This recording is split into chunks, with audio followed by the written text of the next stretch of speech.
Berita Pertanian. Ketua Paguyuban Petani Semi Organik Turbo Agrikultur Cokrowati, Turmudi, sore tadi, Kamis 10 Maret 2022, memantau area lahan pertanian tada hujan di wilayah Gal Ngrapah dan Gal Gunung, Desa Cokrowati, Kecamatan Tambakboyo, Kabupaten Tuban. Pantauan secara langsung ke lahan tersebut dilakukan untuk memberikan solusi pestisida tepat sasaran, tepat jenis, dan tepat dosis. Hal ini menyusul banyaknya keluhan yang masuk terkait hama patek pada tanaman cabai. Menurut beberapa anggota Paguyuban Petani Semi Organik Turbo Agrikultur, bahwa ancaman rutin yang dihadapi petani selama ini adalah bule pada tanaman jagung, bengkelo yang menyerang tanaman jagung, dan patek pada tanaman cabai. Namun dijelaskan oleh Ketua Paguyuban yang juga menjabat sebagai Lajnah Falakiyah MVC NU Tambakboyo tersebut, bahwa semua penyakit tanaman yang menyerang 100% bisa diatasi dan diantisipasi dengan syarat dilakukan sebelum masa tanam. Dijelaskan lebih lanjut bahwa area pertanian yang sudah terkontaminasi zat kimia selama beberapa dekade perlu dilakukan pembenahan lahan secara total untuk menetralisir bakteri patogen, mengaktifkan bakteri pengurai, dan meningkatkan kesuburan tanah. Ketika lahan sudah steril dari bakteri patogen, jamur jahat, telur ulat, dan calon hama lainnya, maka petani baru bisa fokus meningkatkan budidaya dan sudah tidak disibukkan lagi dengan urusan penanggulangan hama yang tak kunjung selesai. Ditambahkan bahwa pembenahan lahan tersebut apabila dilakukan secara benar dan tepat, maka hanya cukup 1 kali dalam 10 tahun untuk efektivitas memberantas hama dan meningkatkan kesuburan tanah. Bahkan dikatakan bisa untuk selamanya asal tidak ada yang menyebabkan terbunuhnya bakteri agen hayati tersebut. Disinggung mengenai referensi atau sumber keilmuan yang diterapkan, Ketua Turbo Agrikultur Turmudi memaparkan bahwa dirinya mereferensi dari kitab pertanian Al-Filahah yang ditulis oleh Syekh Abu Zakaria Yahya bin Muhammad atau lebih dikenal dengan nama Ibnul Awam dari Andalusia, Spanyol. Kitab ini adalah rujukan para pakar pertanian di berbagai belahan dunia selama berabad-abad dan sudah diterjemahkan ke dalam bahasa Spanyol dan Perancis. Sedangkan penterjemahan dari Spanyol ke Inggris masih dalam proses oleh tim dari Venezuela. Syekh Abu Zakaria Yahya bin Muhammad atau yang lebih dikenal dengan nama Ibnul Awam dari Andalusia, Spanyol ini meninggal tahun 580 Hijriah atau 1185 Masehi. Selain mereferensi kitab Al-Filahah, Ketua Turbo Agrikultur mengatakan bahwa dirinya juga mempelajari teori-teori dari pakar dan praktisi organik ahli mikrobiologi yang dari kalangan profesor dan doktor, sehingga tidak meniru atau menjiplak petani lain yang bukan ahlinya dari media sosial. Lebih jauh dijelaskan bahwa penelitian dan praktek pertanian pada berbagai tanaman yang dilakukan oleh ahli mikrobiologi dan ahli bakteri di berbagai wilayah di Jawa, Sumatera, Kalimantan, dan Sulawesi selama lebih dari 14 tahun tentunya bisa dijadikan referensi. Gimana Pak caranya membasmi bengkelo atau petek? Untuk bengkelo, jadi bengkelo itu hewan kecil yang merusak perakaran tanaman jagung atau apa itu yang efektif ditanggulangi dengan jenis fungisida.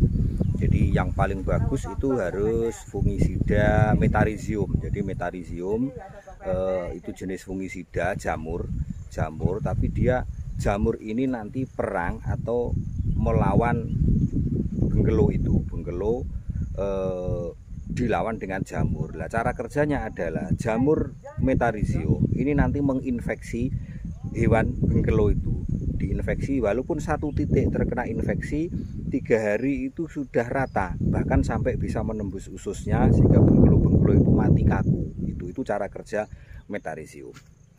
Namun metarhizium ini dikemas oleh pabrik itu dalam keadaan bakterinya itu ditidurkan dulu sehingga harus kita bangunkan menggunakan glukosa. Itu ada cara-caranya pembangunan, cara membangunkan bakteri metarhizium itu ada caranya menggunakan glukosa. Jadi petani yang ingin pengetahuan tentang itu untuk membasmi benggelo itu nanti bisa berhubungan dengan kami di Turbo Agrikultur Cokrowati. Itu bisa glukosanya gimana, cara pengaduannya gimana, itu nanti bisa berhubungan dengan kami. Insya Allah kalau itu diaplikasikan dengan dosis yang tepat, maka selamanya benggelo itu akan hilang.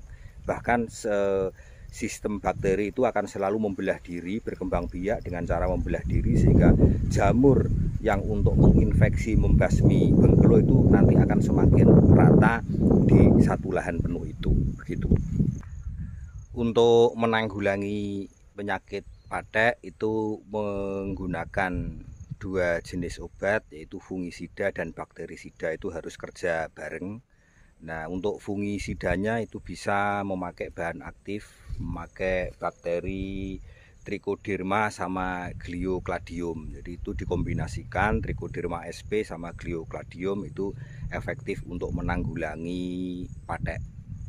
Tentunya yang inti adalah fungisida dan bakterisida itu harus diaplikasikan secara kombinasi ke tanaman cabai agar penyakit patek bisa terkendali.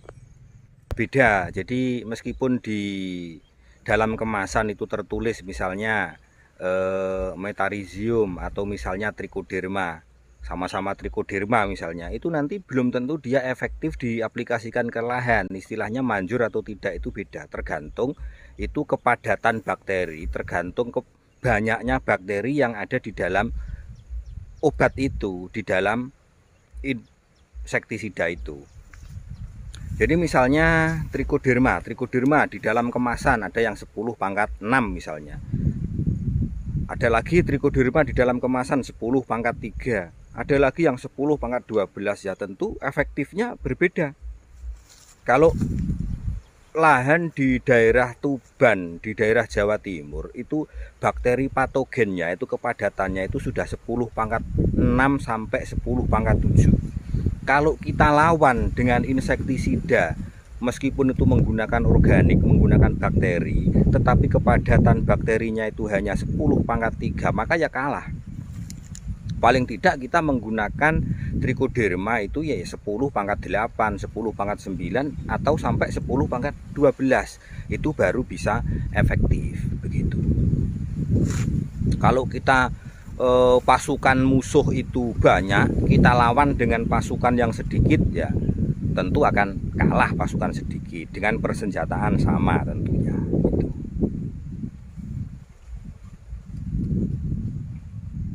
Kalau misalnya anfus itu kan spora, itu sudah 10/12, itu bisa dilihat di labelnya, itu sudah 10/12. 10/12 itu 10 kali 10 kali 10 kali nolnya sudah banyak itu. Berbeda dengan misalnya 10/3, 10 kali 10 kali 10. Ya, hanya 1000 bakteri. Sama 1 triliun beda itu. Jadi harus kita melihat labelnya, ini kepadatan bakterinya itu berapa, baru kita aplikasikan biar tidak salah beli. Karena lahan yang mau kita sasar, yang mau kita perbaiki itu lahan yang sudah bakteri patogennya itu kepadatannya itu sudah 10/7, itu bisa di lab itu. Nah, ini tugas dari Dinas Pertanian. Kalau kita sama-sama bergerak untuk membantu petani, insya Allah petani kedepannya itu juga akan berhasil dan sukses gitu. Intinya untuk membangunkan bakteri, jadi obat-obatan apapun yang kandungannya itu adalah bakteri, itu harus terlebih dulu bakterinya dibangunkan. Cara membangunkannya itu harus dengan glukosa. Ini sudah ilmu tentang bakteri. Terus nanti diaduk. Jadi tanpa glukosa ya bakteri itu masih akan terus tertidur. Disemprotkan, dispraykan ke lahan, diaplikasikan ya dalam keadaan tertidur, nanti tidak efektif. Maka sering kita dengar obat ini enggak patek manjur, obat ini enggak mandi, obat ini enggak ada dampaknya, enggak ada kemajuannya, yaitu karena biasanya itu karena bakteri yang ada di dalam situ tidak dibangunkan terlebih dulu dengan menggunakan glukosa.